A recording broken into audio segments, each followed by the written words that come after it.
Alors moi je suis Charles Fournier, j'ai 54 ans, je suis né en Sologne et puis j'ai passé l'essentiel de ma vie à Tours où je suis de nouveau aujourd'hui. J'y ai travaillé dans l'éducation populaire, j'ai conduit de nombreux projets associatifs à Tours autour de l'émancipation, de la participation des habitants.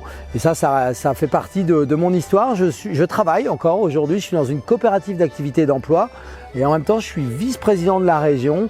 J'ai un mandat autour des enjeux climatiques, des enjeux de transformation de l'économie.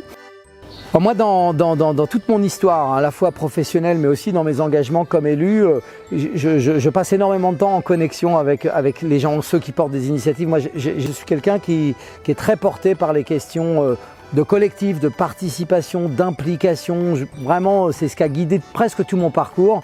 Je trouve qu'il y a beaucoup d'intelligence finalement quand on prend le temps d'écouter, quand on sait s'appuyer sur cette expertise du quotidien.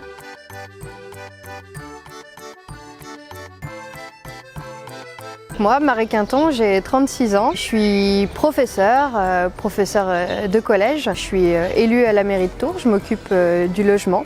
Et puis je m'occupe également de la politique de la ville, de la politique pour les quartiers prioritaires. Ce qui est en train de se passer en France, avec toutes ces circonscriptions, avec un seul candidat de la NUP, ça m'a fait me dire qu'il fallait que je m'engage.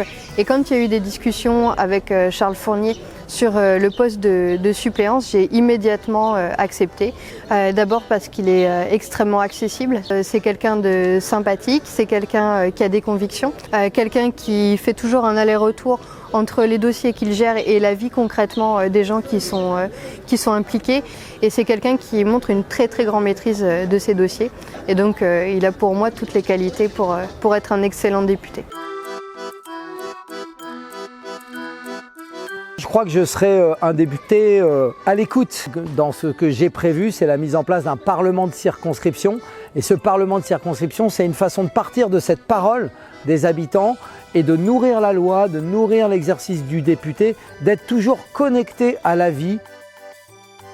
Ce que je veux défendre à l'Assemblée nationale, c'est le pouvoir de vivre dignement. C'est avoir des revenus dignes, c'est habiter de manière digne, c'est manger de manière digne, c'est-à-dire manger des produits de qualité, avoir accès pour tout le monde à l'alimentation de qualité, vivre dignement. C'est aussi avoir une école qui permet de donner de l'espoir pour nos enfants. Vivre dignement, c'est aussi se sentir utile, participer à la vie démocratique et donc c'est aussi changer la démocratie. C'est aussi le projet de 6e République que nous portons.